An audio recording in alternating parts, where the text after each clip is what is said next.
So first on the line with us, we do have Dr. Lloyd Erland. He helped arrange this webinar.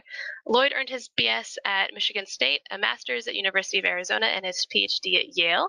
And during his career, he's been a U.S. Forest Service economic in the South. He's taught at the Yale School of Forestry and Environmental Studies. And up in Maine, for the state government, he served as Forest Insect Manager, Director of Public Lands, and then State Economic. Erland was a junior author of sections of both the Millennial Ecosystem Assessment and the U.S. National Assessment on Climate Change in 1990. And he is now the president of the Erland Group, as well as a faculty associate at the University of Maine School of Forest Resources. So he's on the line today. If we have any questions at the end, he might chime in if he can give us some perspective. And like I said, he was also the brainstorm behind this webinar. So thank you very much for being on the line with us. And then our presenter today is coming from Portugal, which is really exciting to have some international aspect to one of our webinars. So our presenter is Dr. Fatina Tidam, who is joining us all the way from Porto in Portugal. She has a PhD in human geography at the university there. Her main areas of interest and expertise is disaster risk reduction, vulnerability, and resilience assessment. And although her research covers different national hazards, her main interest is the social dimensions of wildfire and the prevention of extreme fire events. Currently, she is the lead of the international project Fire Extra Prevent and Prepare the Society for Extreme Fire Events. In the scope of this project, it was proposed a definition of extreme wildfire events and a classification of wildfires based on fire behavior parameters. Since 2007, she has coordinated 2 international projects, participated in 3 European projects, edited 5 books, published 25 book chapters, 20 papers, and participated in 50 conferences. She's also the editor of the International Journal of Disaster Risk Reduction. That is quite a list of accomplishments, so we're really excited to have her here with us here today. Give us a moment here. We're going to let her take over the screen presentation so that she can give her talk.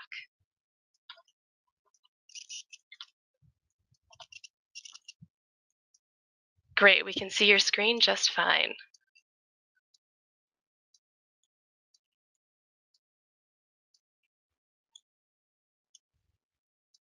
And we're not hearing you yet. Hello? There we go. Hello, Great. everyone. Do you hear me? Coming through loud and clear. Thank you. So, hello, everyone. Thank you for attending this webinar about Pedrógão Grande wildfire disaster in Portugal. Pedrógão Grande fire put the Portuguese society in shock. Every year, Portugal faces wildfires, and time to time, a large and intense event occurs. However, Pedrógão Grande fire, with 66 fatalities and more than 200 injured people, put Portuguese society in a situation of shock because of the number of civilian victims in a single fire event. And it occurred before the beginning of wildfire critical period, so it was completely unexpected event. The previous wildfire disaster involved many firefighters and with a much lower toll. In Pedrógão fire, almost all the people that died were civilian, from 1 to 90 years old. Complete families were destroyed, some of them with very young children. So Pedrógão Grande event clearly exceeds the worst previous wildfire disaster recorded in Portugal. From now on, I will refer to Pedrógão Grande fire just as Pedrógão fire. So I am going to organize my presentation in 5 points. The first one is about present some characteristics about this extreme wildfire that occur out of the critical fire season.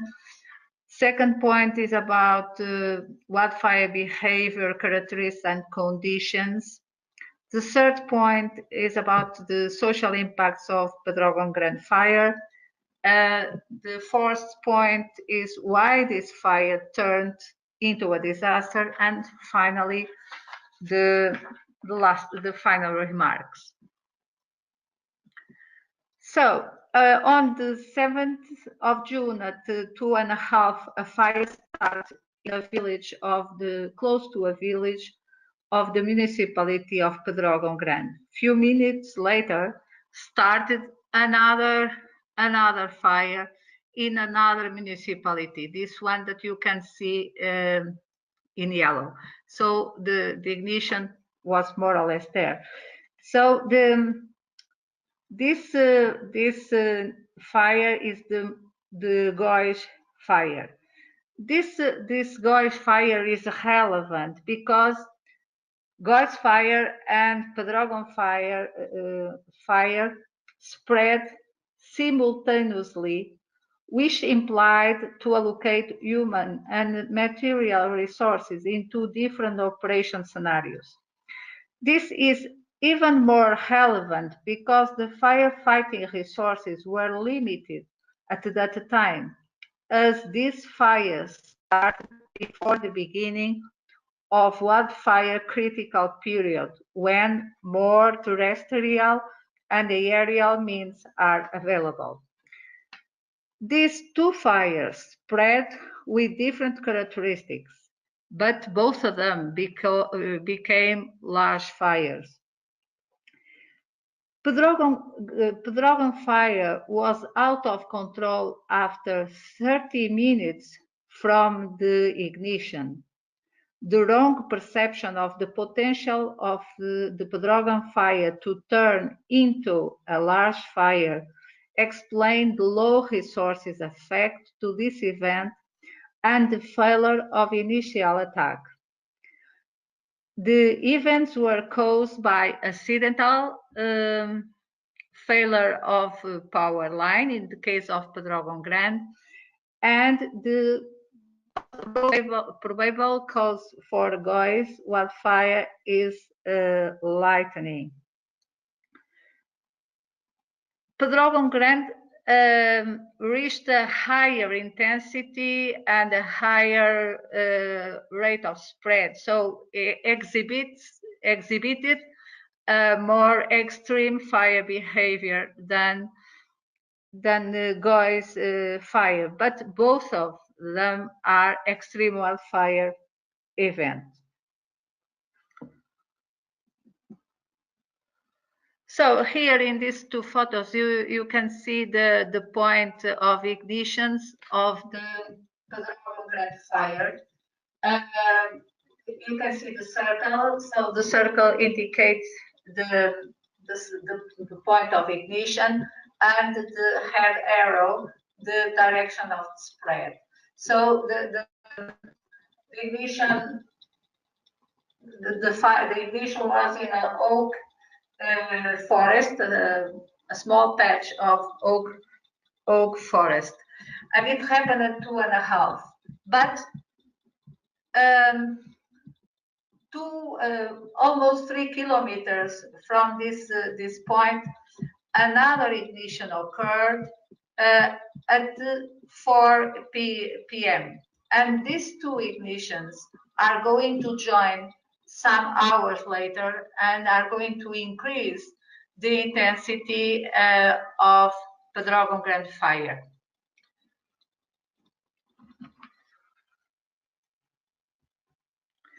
So, concerning wildfire behavior.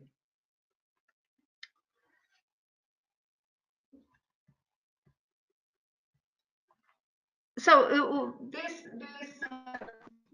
map shows the Pedrógão fire perimeter and the colors. Sorry to interrupt you real quick. We're actually having a little bit of a hard time hearing you. I don't know if you move slightly away from the microphone there.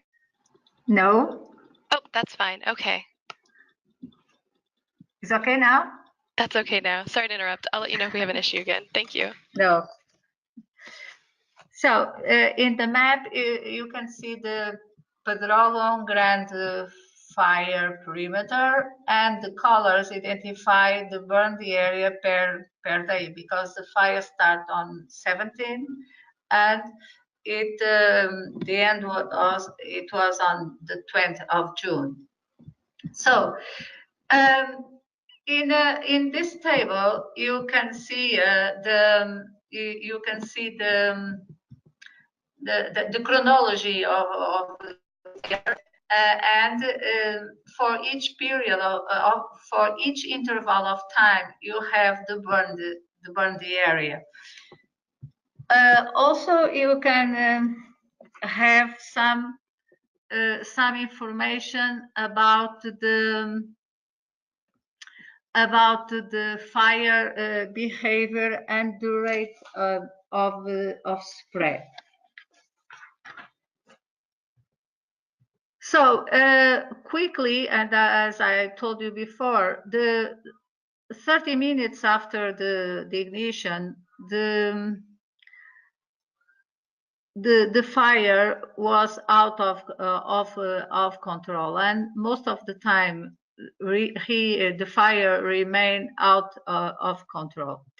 But the worst period is, so you can see the burned area, and the fuel muster was very low at the beginning, but even fuel muster continued to increase through the time.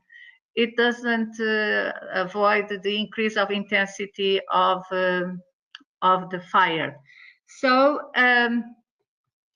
the worst period will start after 7 p.m.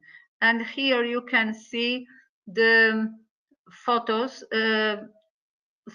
of 4 photos between 7 and 8 p.m. And in this interval of the time, the intensity of fire reached up to 60,000 kilowatts per meter. It means that it reached an intensity 6 times higher than the maximum capacity of suppression, and the rate of spread reached almost 4 kilometers per hour. In this, in 1 hour, the burned area was more than 2,500 hectares. In the following hour, the fire reached even higher rate of spread. In general, it was 5.3 kilometers per hour, but for 10 minutes, the rate of spread was higher than 15 kilometers per hour, which is related with the downbursts that occur about 10 past 8.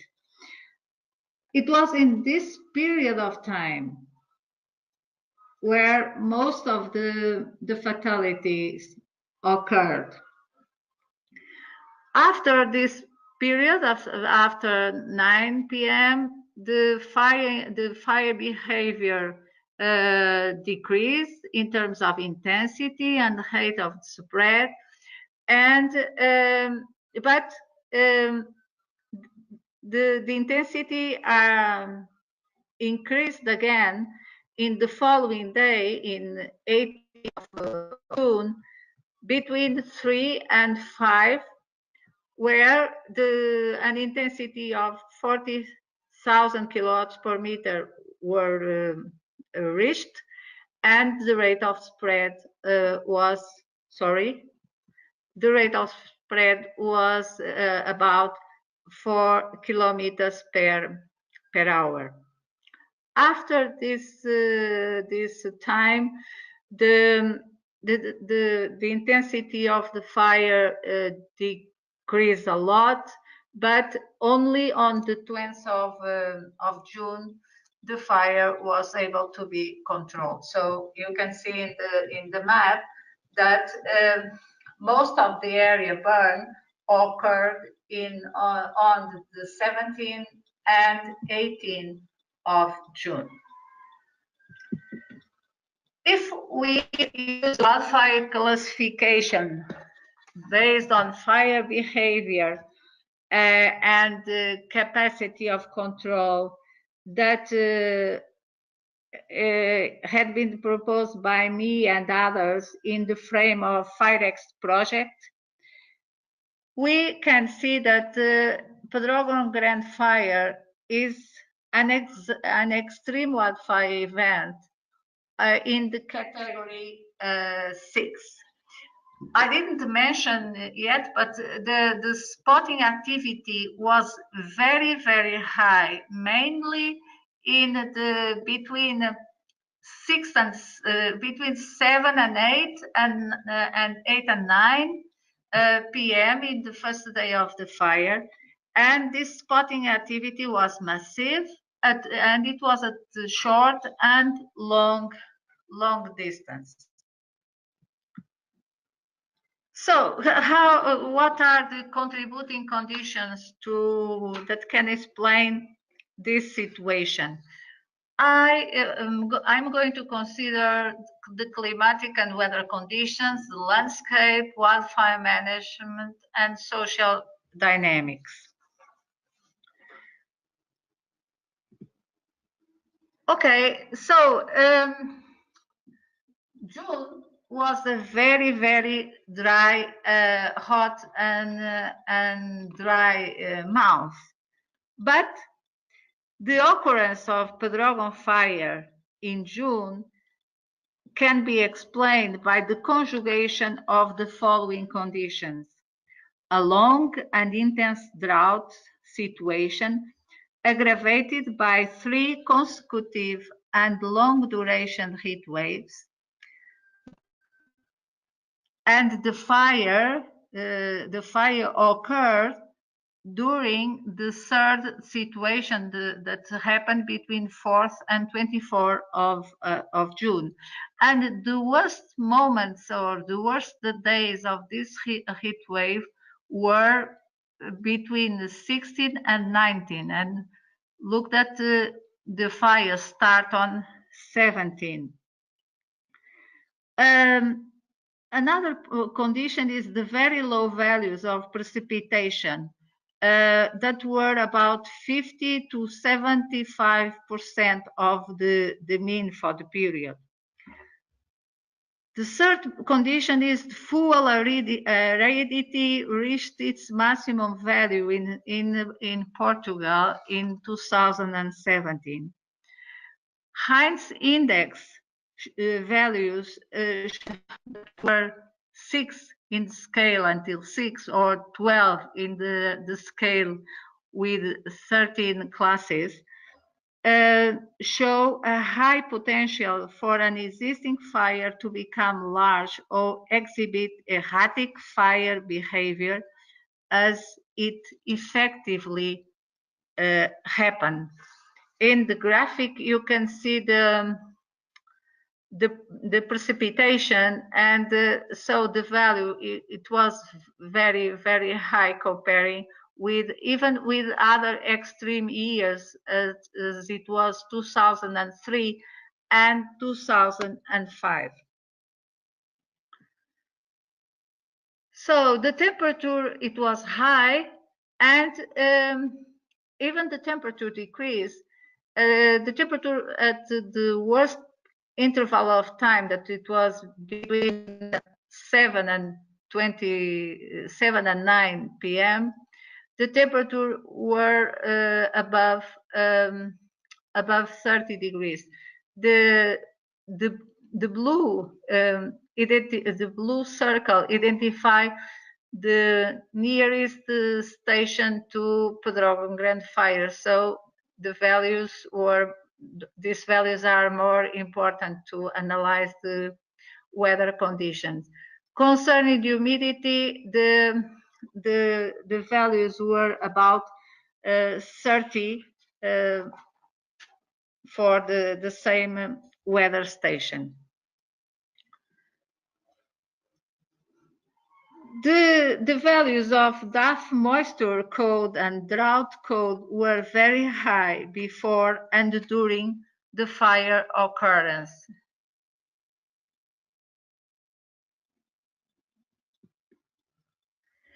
Coimbra is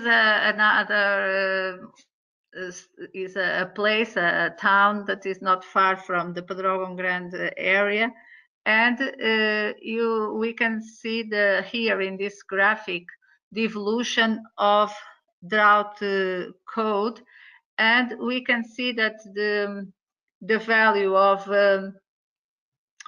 for 2017, however, in 2005, that was the second more extreme fire season we have in Portugal. After 2017, the value of drought code was even higher for the same period of time. So the situation of 2017 was not so extreme as it was the situation in 2005.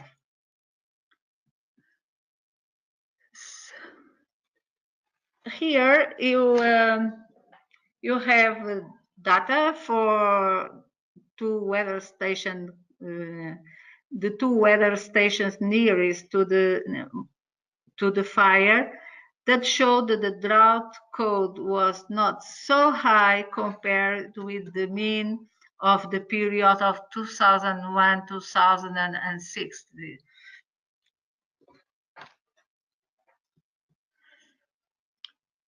Concerning the observed FWI values calculated for the nearest weather station, the values, it's possible to see that the values range from very high to extreme. In general, there are good consistency between the forecast values here for 24 hours and the observed FLWI values. So here you can see the situation. You can see the values of 2003, 2005, and 2017, and so the value of FWI for June was high, but 2005 was even higher.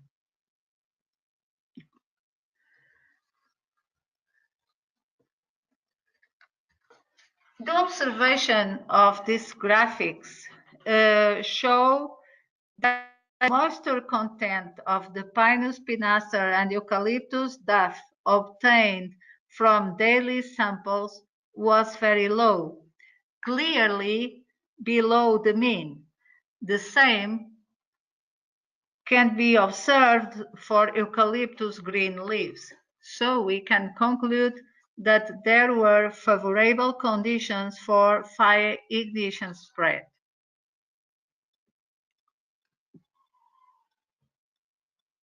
The dominant land use is forest. More than 50% of the area that burned was constituted by forest. We are talking mainly about plantations of eucalyptus and Pinus pinaster with high continuity. Broadleaves and forest patches are very small and residual, appearing mainly on riverbanks and close to agricultural areas. The second dominant land use is shrubs, but with the decrease of husbandry, there is high level of fuel load.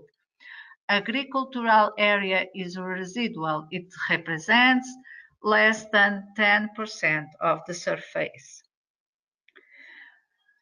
The policy, the forest policy recommend for this area the production of the timber production. So the increase of the extent of eucalyptus forest, mainly eucalyptus forest, is supported by the policy. The third condition I would like to present some points for discussion is related of wildfire management.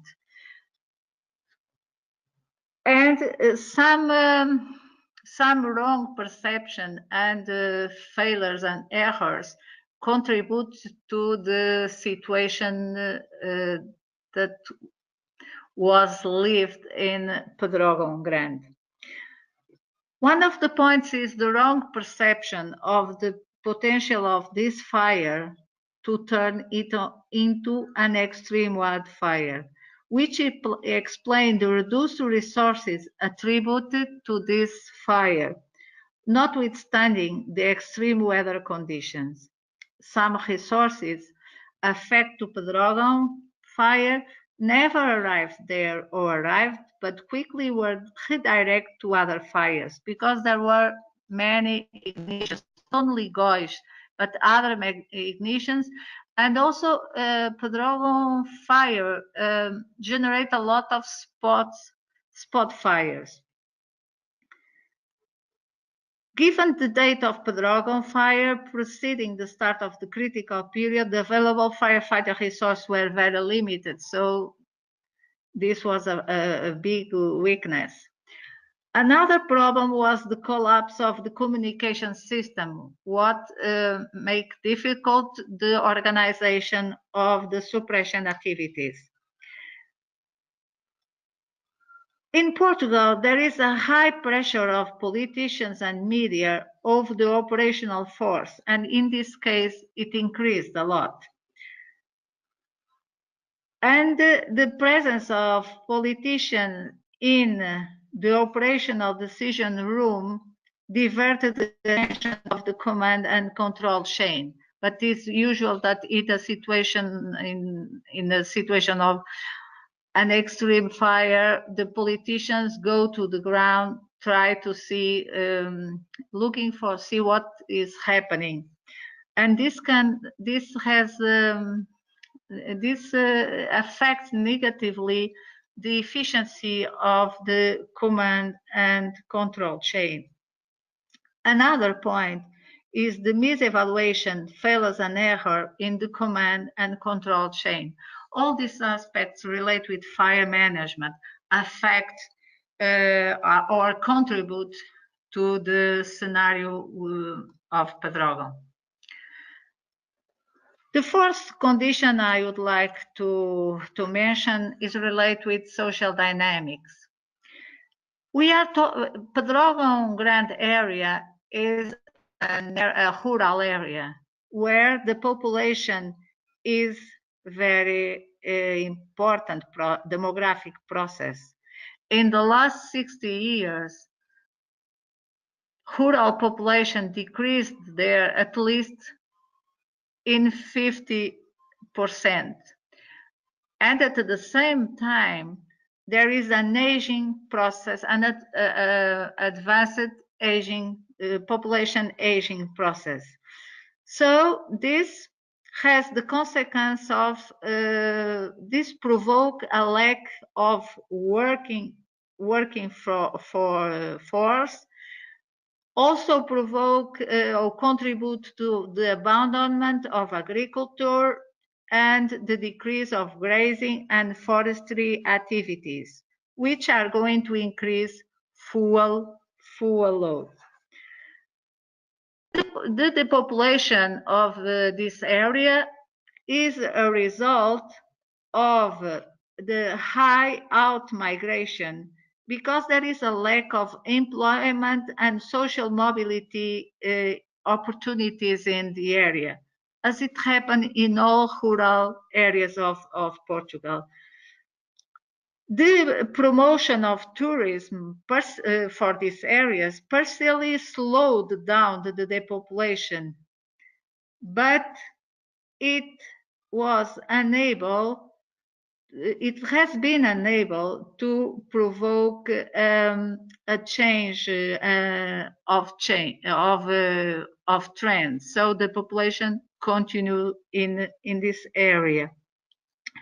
At the same time, the fertility level is very low in this area. So this explains why the intensity of the population process and the population aging.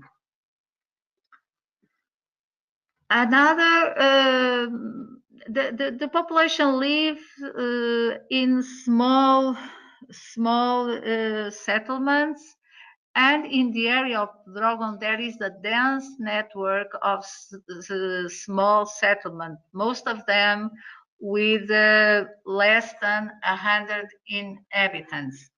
In some settlements, only elderly people live, with consequences on the capacity to maintain agriculture and forestry activities. So the extent of the agriculture involving the village is decreasing.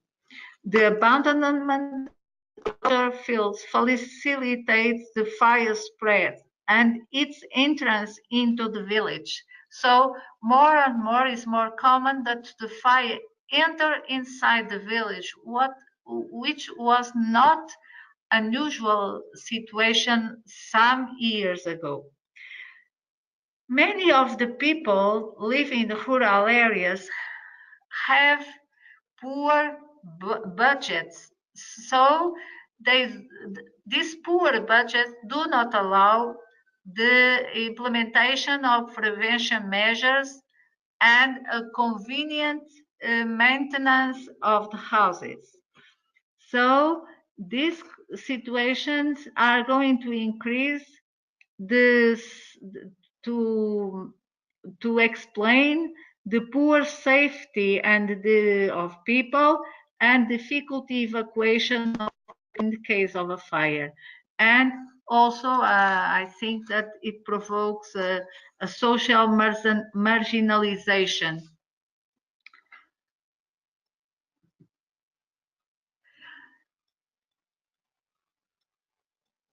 There are new inhabitants in many rural areas, and these inhabitants are people that are not aware of fire risk, because these residents come from urban areas. So, and there are former residents in this village that, after living the active life, return to their village of origin. Some of them went out of the country and returned many years after.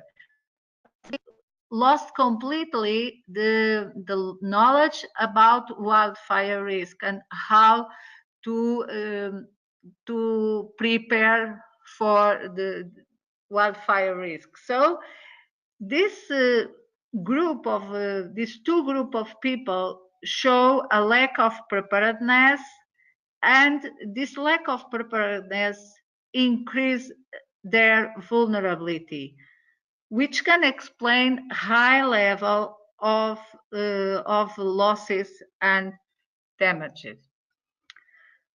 What were the social impacts of Pedrógão wildfire?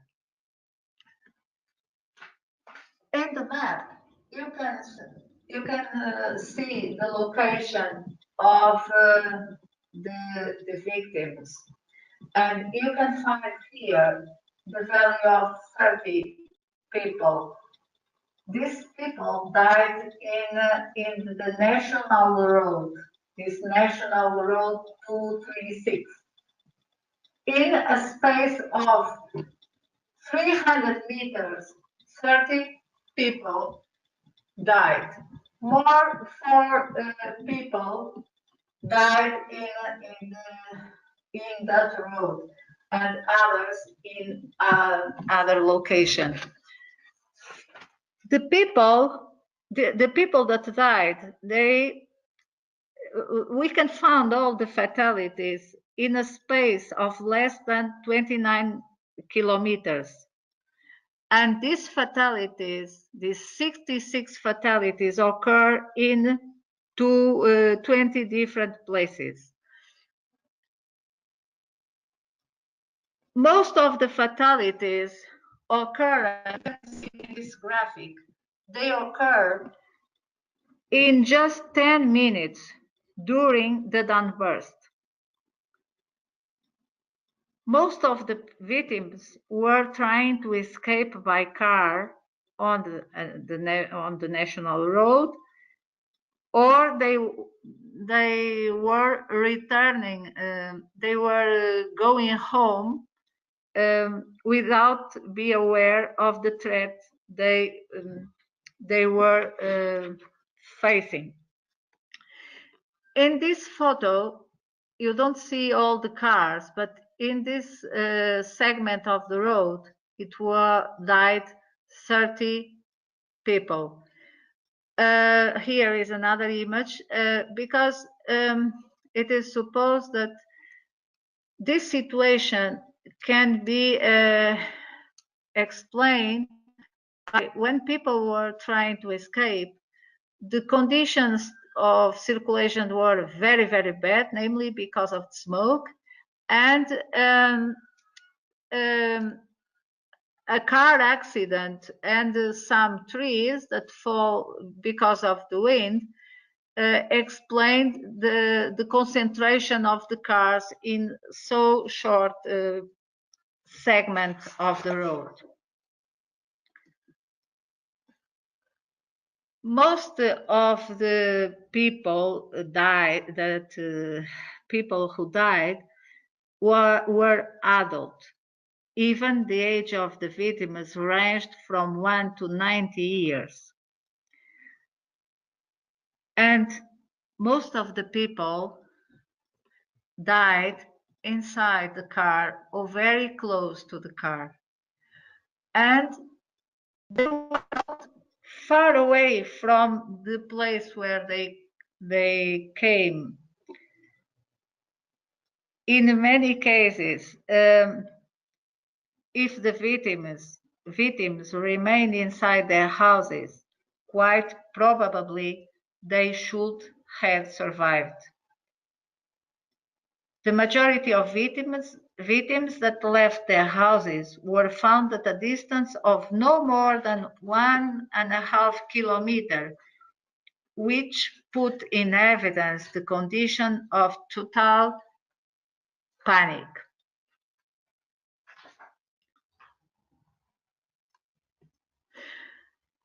This house is located in a village that is called Sarzedas do Vasco. In this house lived a couple of old people that died on the road. Look at the photo. It was taken after the fire, and the house was not affected by the fire.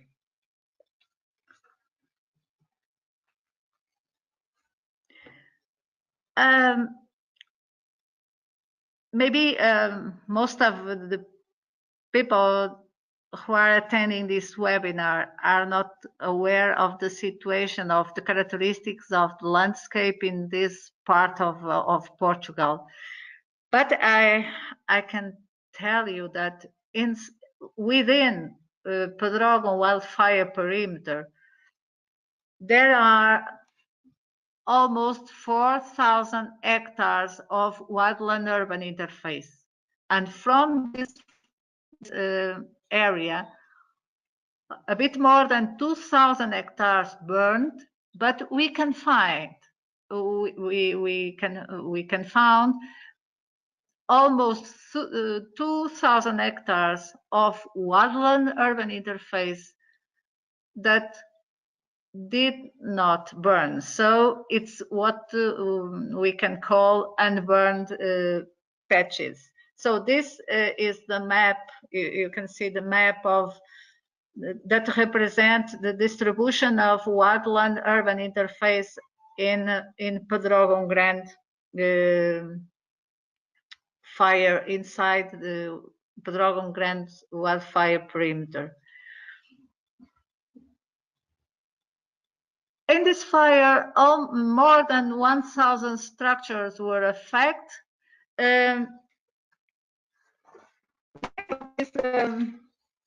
These structures were permanent houses in number of 139. The number of second houses affected was 124. For instance, this photo is a photo of a house, a secondary house, and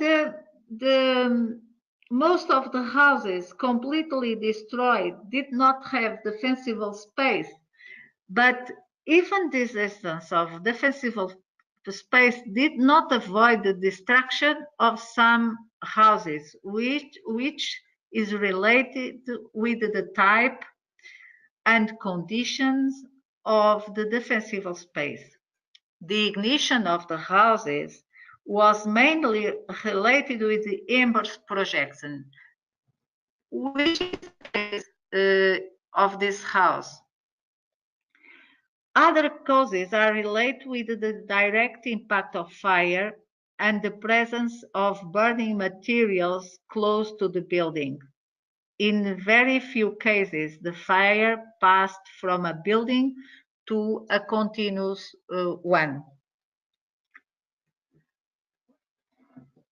There are people that were affected by the fire even in period of the highest intensity, and some of the people survived inside, remaining inside of this kind of water tanks that are used in rural areas for irrigation, and some of them also can be used for laundry. And many other people survive inside the houses, because in Portugal the houses are built in stone, with stone or brick. It is what happened also in this region. In the photo, you can see that the characteristics of some of the wildland-urban interface and the houses completely involved by forests, because the agricultural areas are decreasing, because there is less people there. This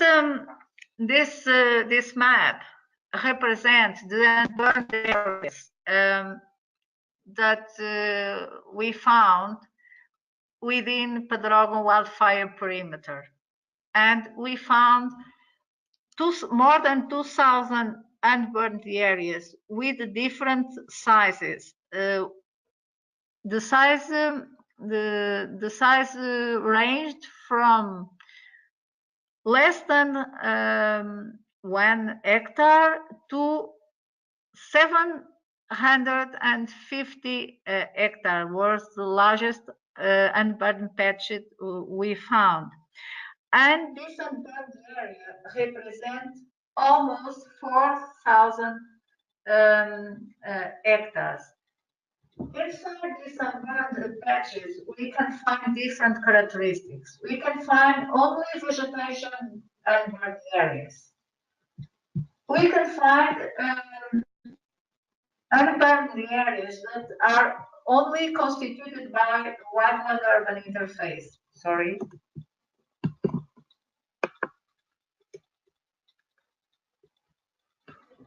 And we can find what we classified as mixed UPSs. What does this mean? It means that are unburned patches that have a part that is wetland urban interface and a part that is only vegetation out of the interface.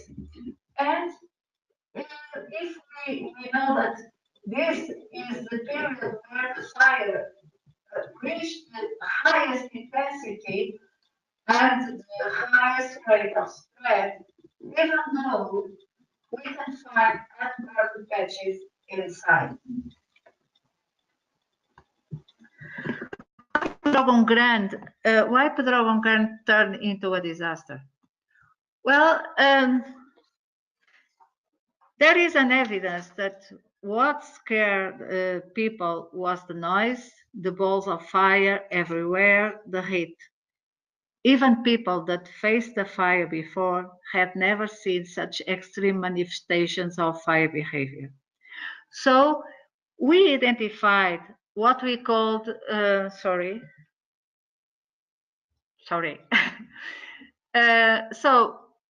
in order to explain the disaster, I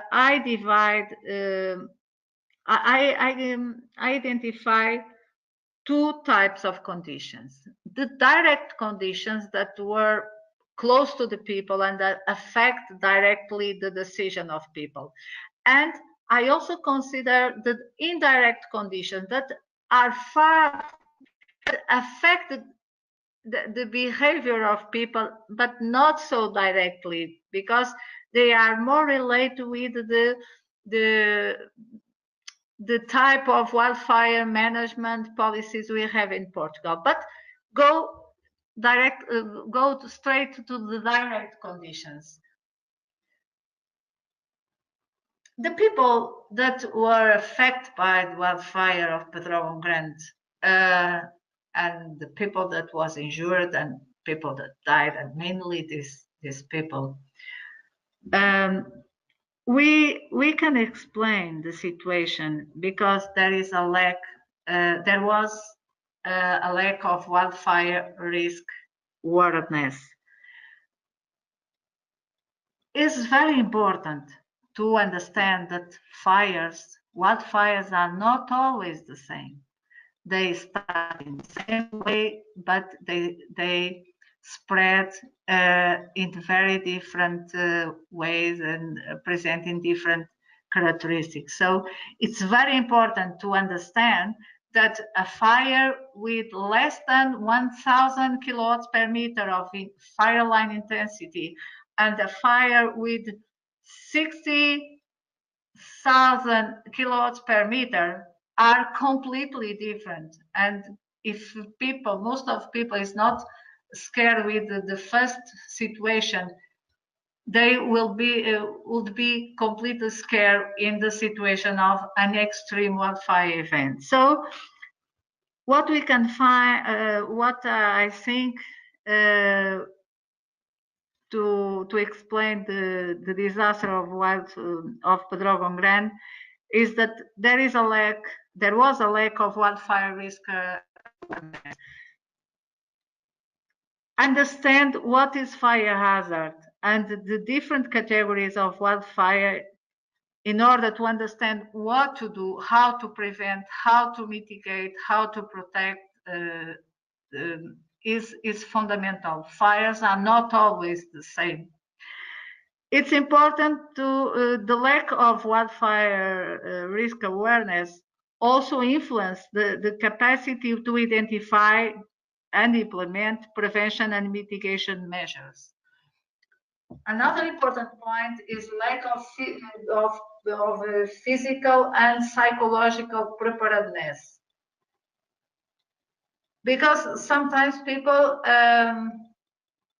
recognize that they are prepared, that the house is safe, but it's important to know if they are psychologically prepared, because when they face a fire with so extreme behavior, a lot of doubts appeared in the case of the people.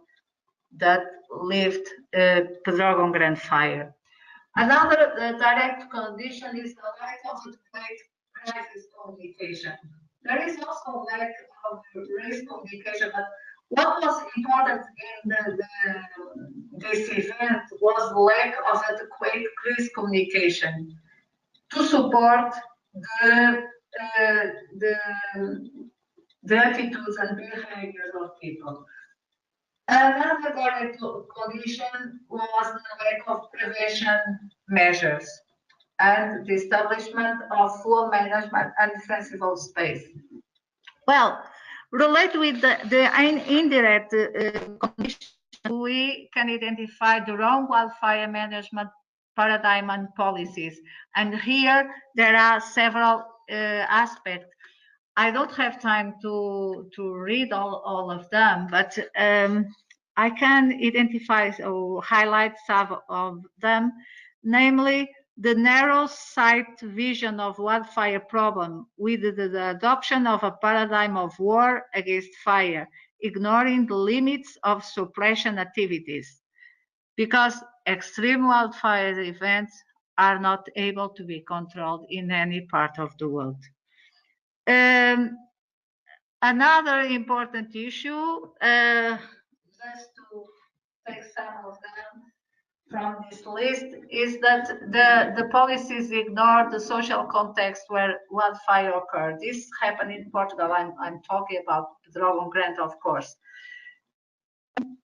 And the wildfire policies are defined in response to events and determined by the political cycles. Another indirect condition that affect the situation and contribute to what happened in Pedrógão Grande is the difficulty in transferring the scientific knowledge to enhance wildfire management policies and practices. I think there is a lack of accurate information to support the decision. And another indirect condition is marginalization of rural areas that happen in Portugal. Final remarks. Well, Pedrógão Grande fire was effectively an extreme wildfire event because it was a pyroconvective phenomenon overwhelming capacity of control. But Pedrógão Grande disaster could have been avoided because a wildfire disaster is not an ecological inevitability, but always a social construction. This means that the effects and impacts of wildfires are the result of attitudes and behaviors from individuals, communities, and even governmental. So there are different levels of influence in the occurrence of these disasters. Not only wildfire disasters can be avoided, but also the occurrence of extreme wildfire events can be prevented and mitigated in Portugal. Even in a context of climate change, extreme wildfire events can be prevented because climate and weather are mainly conditions that favor the occurrence of wildfire. Just in a very reduced number, they are the cause of the ignition through lightning. In Portugal, 99% of wildfires have anthropic origin, so the extreme wildfire can be avoided if there is intervention in the complex interaction of social and ecological processes and factors that determine wildfire occurrence as well as wildfire disasters. Wildfire is not mainly a civil protection problem. Is mainly a land and development process. This can be difficult to understand, but it's my opinion. Thank you for attending. This is references, and thank you for your attention. Wonderful. Thank you so much. A lot of sobering points in there, but excellent presentation. So if you want, I know we're getting close to the top of our hour, but are you, as the presenter, okay to stay on for a few extra minutes to do some questions? Yes, no problem at all. I have time. All right. So wanted to mention too that this webinar is being recorded and it will be posted onto our website. If you registered with us, I'll send a link out in a follow-up email within the next week to the recording, to the PowerPoint of these slides, and also a short follow-up survey, which I just sent in the chat box there. It takes about 5 minutes to do. It really helps us figure out if we're meeting the audience needs, having the right content, and also report back to our funders that this is needed. So if you want to take a few minutes to do that, that would be great after you're done here today. And like I said, I'll send that up in a follow-up email as well. So we do have a couple questions. I'm going to go ahead and paste them in the chat box as well so that you can read them. But the first one here, let me find it there. So it's really about the kind of general ecology of the area burned. You mentioned that there were plantations, but what was there maybe historically? Do you know how often this area burned in the past, and was fire used to manage land in the past? So I guess kind of just the general history of the landscape beyond what you already gave us. Okay, so the forest of eucalyptus and Pinus spinosa in the first moment and after eucalyptus are increasing in this area, and with a high level of continuity. The agricultural areas are decreasing in the last decades. The agricultural areas around the village are decreasing, and the fuel is there are an accumulation of fuel in the agricultural areas that are abandoned and in the areas of shrubs, because many years ago, shrubs were the dominant occupation in this area, but there was a political support to increase the extent of eucalyptus plantation. Many of these eucalyptus plantations are related with paper companies.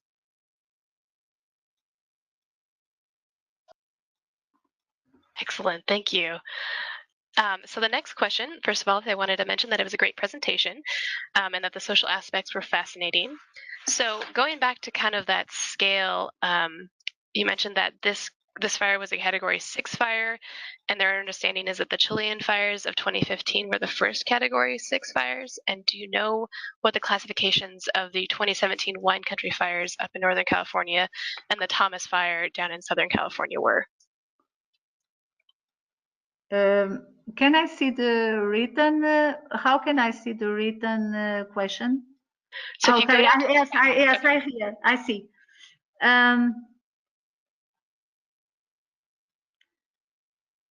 No, I'm not aware of the classification of wine country and Thomas fire in California so far.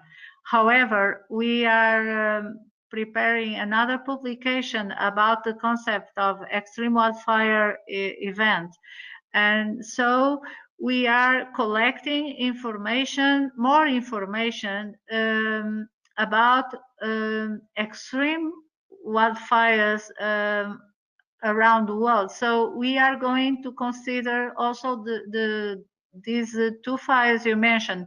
But for the moment, I don't have information. But in 2 or 3 months, I will have. Sorry. And I would mention too, if you have information like that, and feel free to contact me, and we can maybe talk about getting that out to our California audience. So this next question is probably a pretty easy one. So I know in California, a lot of those fires, there's at least one or two that have been linked to the power lines being the fire cause. And do you know, in they're the typical above ground kind of power lines, is that common in Portugal as well, or are some of them buried, and are they a common cause of fires? Yes, the power lines above ground are very common. What is very strange is that, considering the Pedrógão Grande lesson, they build again, they put again the power lines above ground. So they didn't change the procedure, and they could. There was possibility to could. However, it's usual that the electric companies do full management below the power lines in a buffer that is adequate. But in this case of Pedrógão, this job was not made, but it happens in a lot of places that I know. So, but in Pedrógão Grande area, there was a lack of fuel management.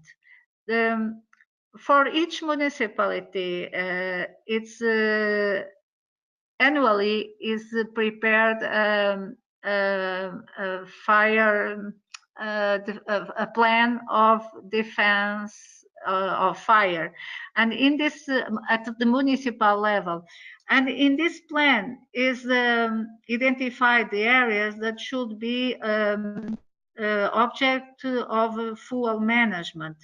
But in the two of the municipalities affected by the Pedrógão Grande fire, these plans were not approved, so they didn't do fuel management as it could be. There is one aspect that I forgot to answer in the first question, that it was related with fire frequency.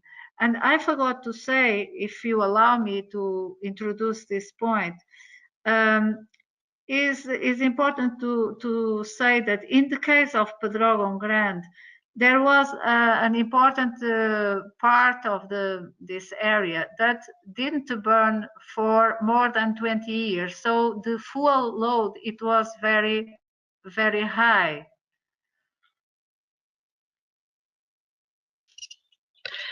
Absolutely, yeah. And this is fascinating for me. I know I've spent some time up in Santa Rosa area looking at the fires, and I haven't been down to the Thomas Fair yet, but I know some of my team are, and there are definitely some similarities and also some huge differences between these two massive events. So this was a really interesting presentation for me. It looks like we are out of questions, and I know we're over time. So I think with that, I want to thank all of our audience for joining us, and thank you so much for our presenter and our organizer for being on today. Great job. Thank you to Lloyd for this invitation, and thank you to Tracy for all the support, and thank you very much for everything. Thank you. Have a good one, everyone. Bye-bye.